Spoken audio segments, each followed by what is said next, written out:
morning, kids. What time is it?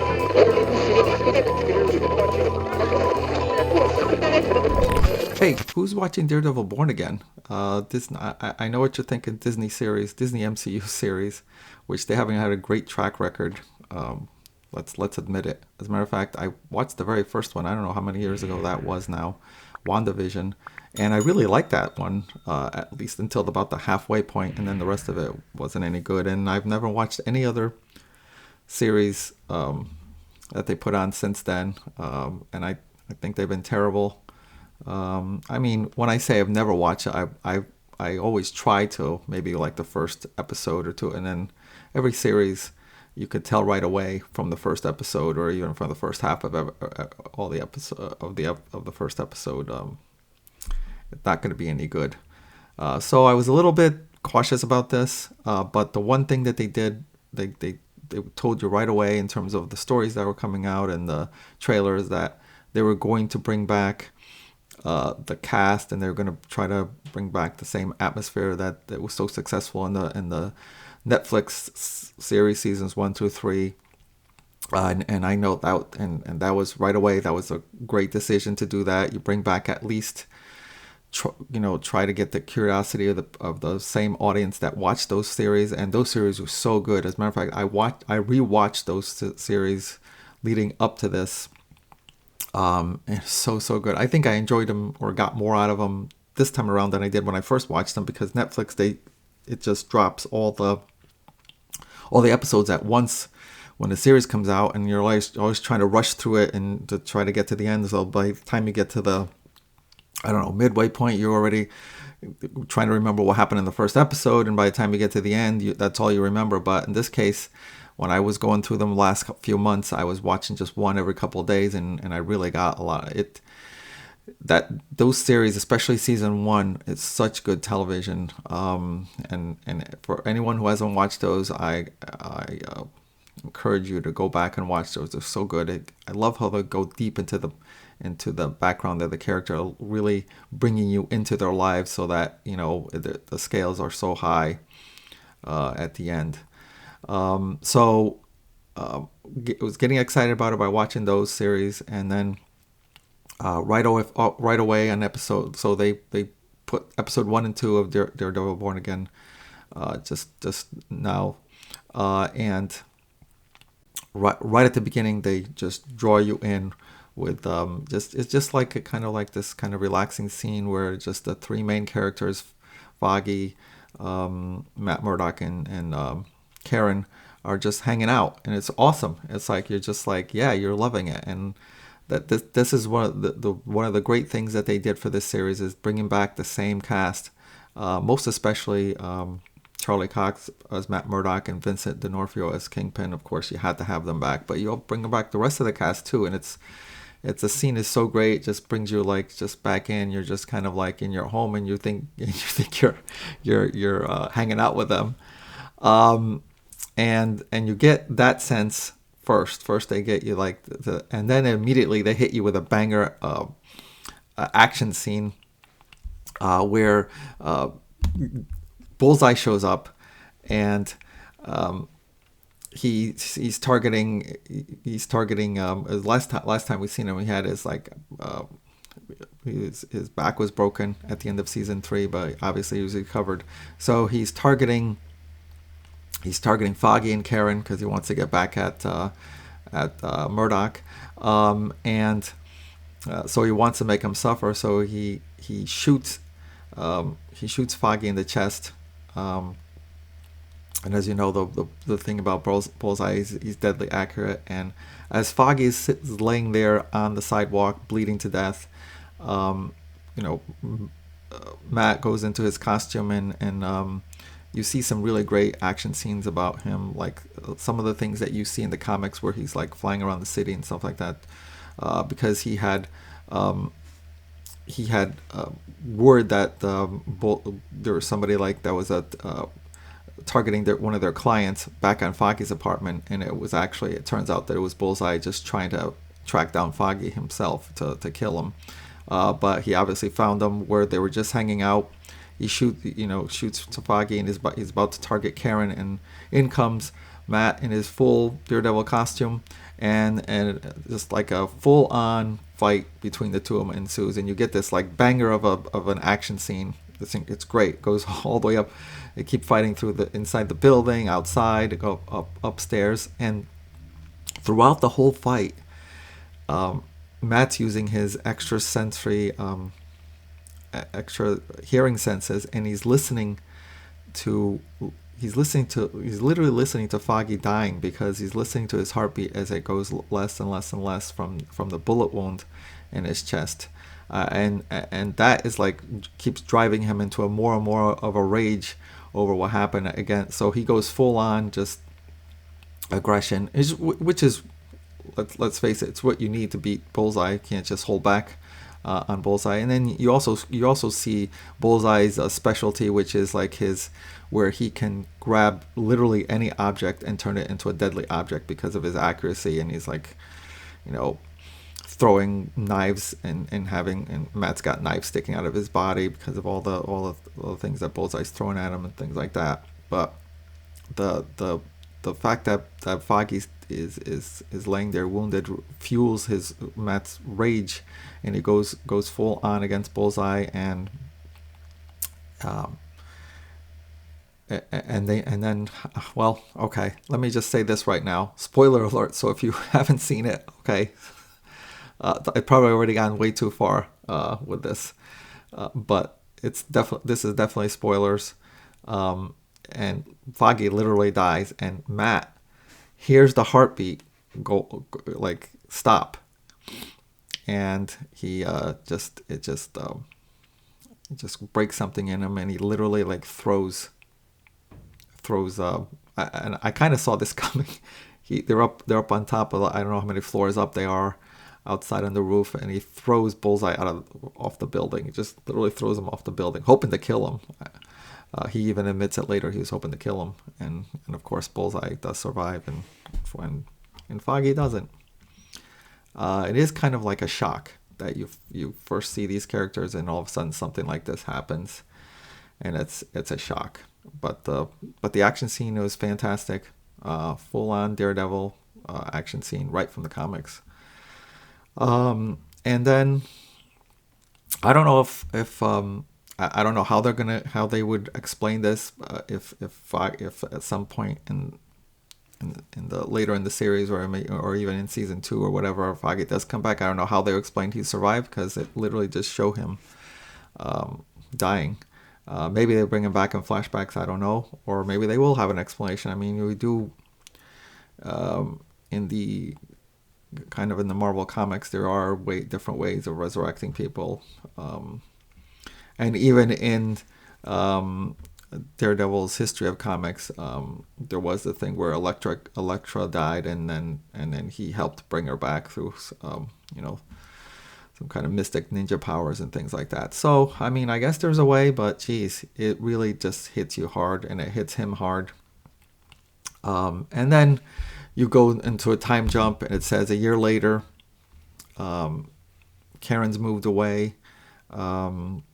Matt started a very successful, or not started. He's been a lawyer for quite a while now, but he's concentrated on that part of his life. Forget about Daredevil. He's just concentrated on being a good lawyer, and he's become a very successful lawyer.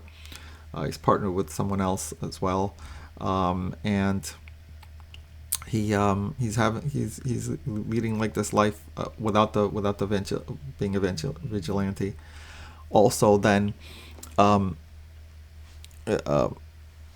Kingpin comes back, and he comes back to Hell's Kitchen, and I know that something happened with him during one of the other series. I'm sorry, I'm not going to watch the Echo series just to find out what happened to Kingpin. I don't really care. All I know is that he comes back from something, from some injury or something, like some kind of traumatic experience, and he he wants to be a candidate, a mayoral candidate. Like he wants to throw his hat in to be elected mayor of the city, and he gains quite a lot of like traction in that. kind of gives you like a perspective like how bad things have been going on in terms of the leadership in that city, that he can just come in and just be a popular mayoral candidate. Of course, he's got a lot of money behind him for campaigning and things like that. And then you have, other than that very beginning, you have another great scene right here, and it's really reflective of what a good show, what good actors these are, actors and characters that they play. That you have this scene with Matt Murdock just sitting there in a coffee shop with Kingpin having a conversation. And it's awesome. I loved it.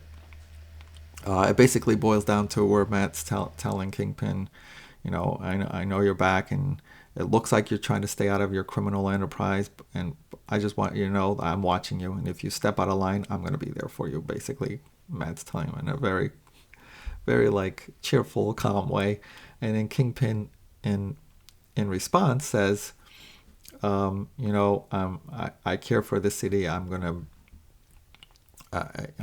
be mayor of this city, and I'm not gonna tolerate people like you running around in costumes, being vigilantes. I'm not gonna tolerate that anymore. So they basically just, it's couched in a very friendly conversation, but they just basically both throw their gauntlet down of what's gonna probably set up for not just the rest of the season, but probably a bunch of seasons, because I think the overall arc of all the seasons of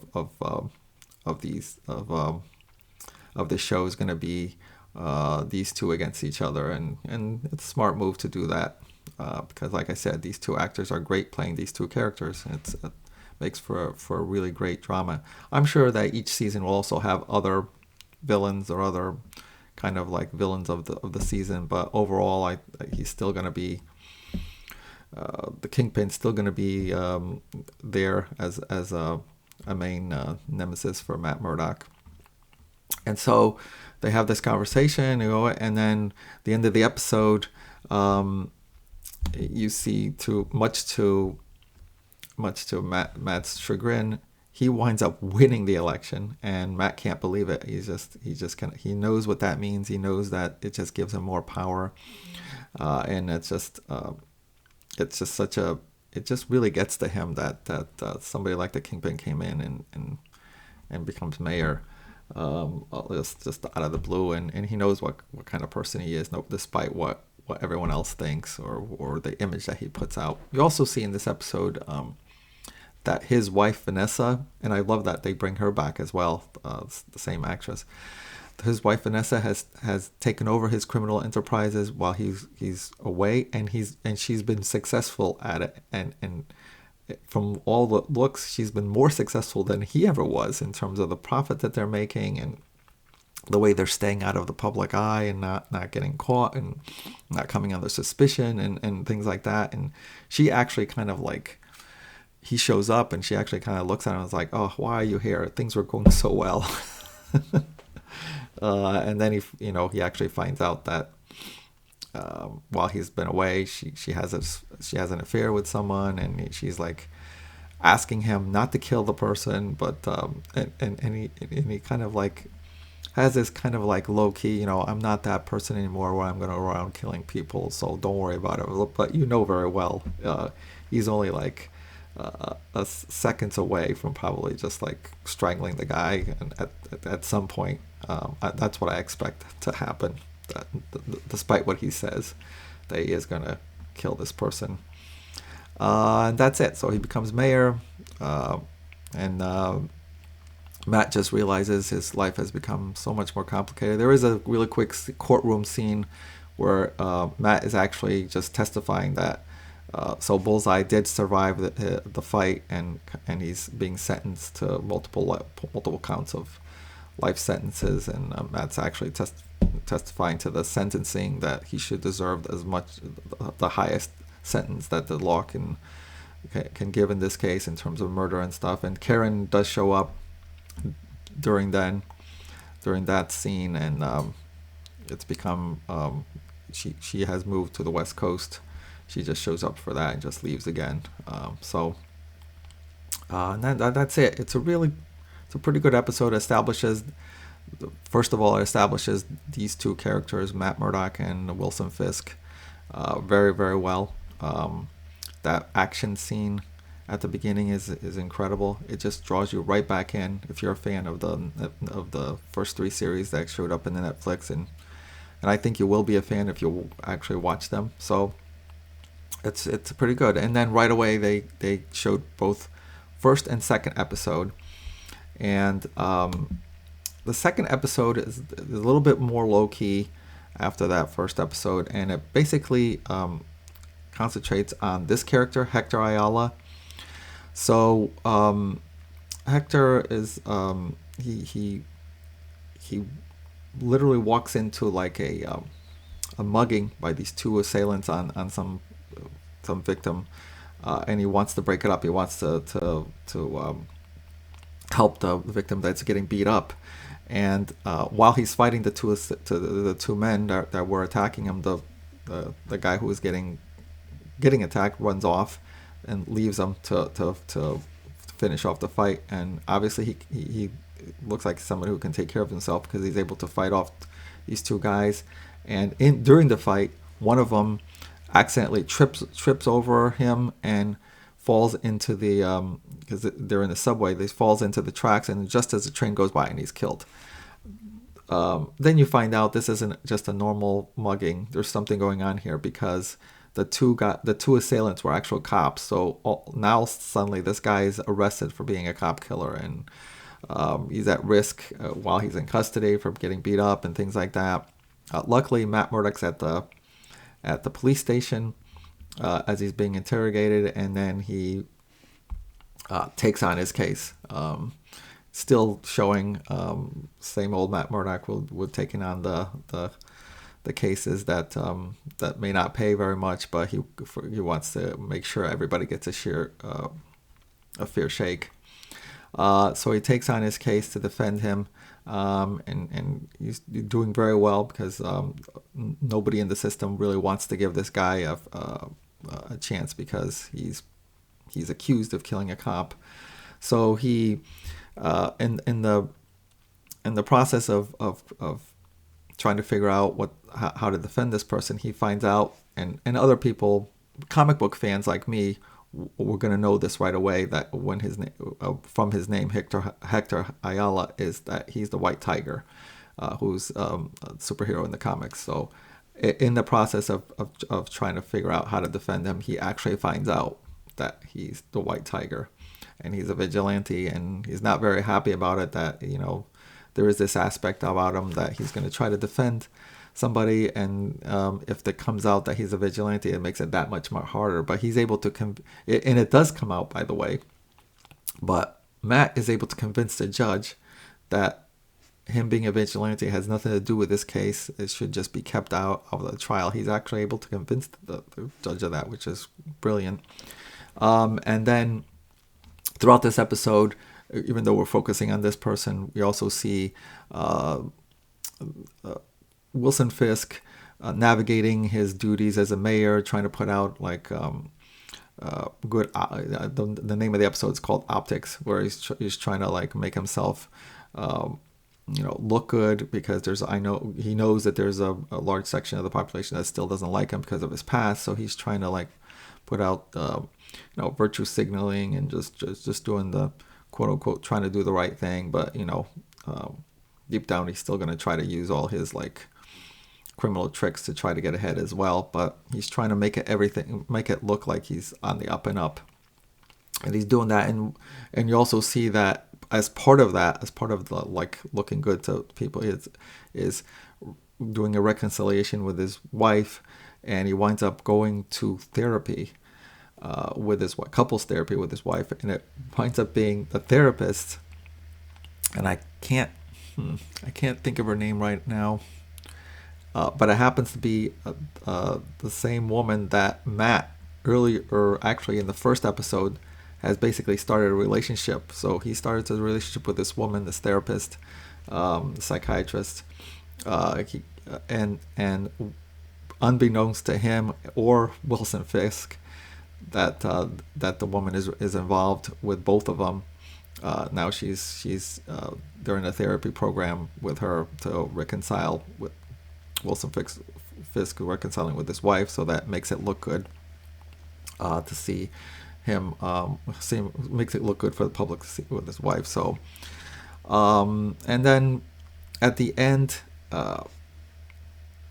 Matt, through his extra senses, he has tracked down the one thing that can save or can help him defend this person is that he has to track down the so-called victim of the two cops beating up on back on the subway. If he can, because that guy ran away and he's the only witness to what happened. So if he can track that person down, that would help him defend Hector Ayala. And he does. He tracks him down to his apartment right when he's being targeted by looks like corrupt cops who just want to get rid of him, obviously, because they know too that he was a witness and he's a way to they don't want Hector Ayala to go free. They want to convict him. So they come to the witnesses, like the victim witnesses' apartment. Too late though, because Matt has told them he's in danger. The guy escapes to the fire escape, and when these corrupt cops show up, there's Matt right there with a smile. It's so good. He's sitting there with a smile on his face. Can I help you? They're expecting to see the guy they want to get rid of, and they see Matt Murdock there with a smile on his face. Can I help you? And he's like, and then, of course, he tells them, that guy's gone. Nope, nothing for you here. And they wind up beating up on him, and Matt lets him. He lets him beat up on him for quite a while, until, of course, he gets to a, when he says, not says, but in his mind, it's like enough is enough, and he turns, full Daredevil on him. Obviously, he's not in a Daredevil costume, but he turns his full fighting abilities on him, and it's like the premiere action scene from this episode. It's really good. It's very short, and it's like very contained into like one room of the apartment, but it's brutal. He goes full rage on him, and you could see one of the guy's arms, like he broke his arm, and you could see the bone come out. The other guy, he like repeatedly throws his head up against the refrigerator, and you honestly don't know whether they're alive or not because of the brutality of the fight. But it's not like they didn't have it coming. I mean, they were there to kill that witness, and then instead they wound up like they were going to actually kill Matt Murdock. Like they beat up on him, and they put a gun to his head, like with full intentions of killing him. So it's not, it was more of a self-defense thing. But geez, it was real. And then at the end of the fight, Matt lets out this roar, like this scream. It's like, and it almost like lets you know that, okay, enough is enough. Kid gloves are off. It's like it's not enough to just lead a life of a lawyer. Like it's basically like letting the audience know it's like, okay, it's time to go full on Daredevil, because that's the only way that we're going to resolve this all this corruption and this crime and stuff like that. And it's like you get that sense from him, and that's it. So it was pretty good. So I put 2 episodes 1 and 2.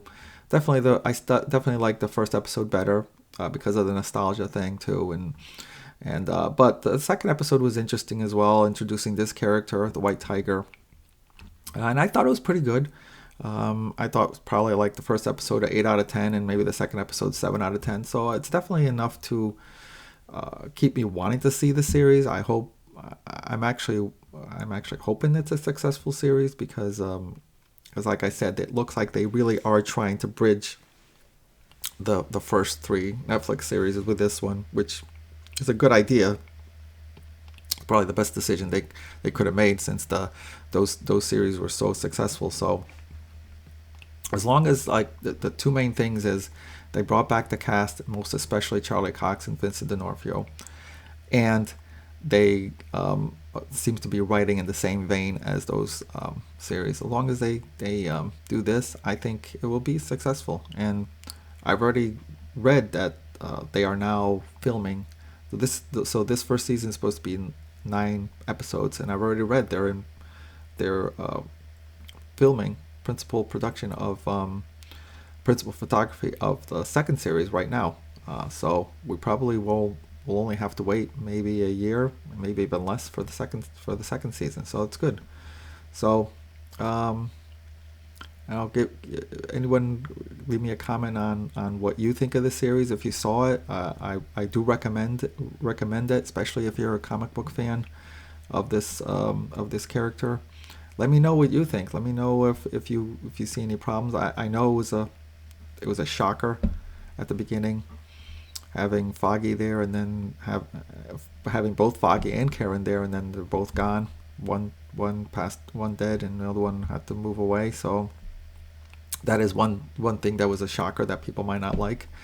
But I think it's still pretty good as long as you have those two main characters, Matt Murdock and Wilson Fisk, and we'll see how the rest of the season goes. I don't know. There's always a chance it's going to go downhill. I hope it doesn't, but I'll definitely keep checking it out, and let me know what you think. Drop me a comment. Let me know what you liked, what criticisms you have, and and that's it for me for now, and I'll talk to you soon. Thanks for watching GeekTime TV. If you like this video, please subscribe to the channel. If you subscribe, make sure to check the little bell icon anytime someone from our network drops new content here. Want some GeekTime swag? Check out the merchandise available in the GeekTime TV store, linked in the channel description below. Share GeekTime TV with friends, and as always, thank you for your support. We'll see you soon.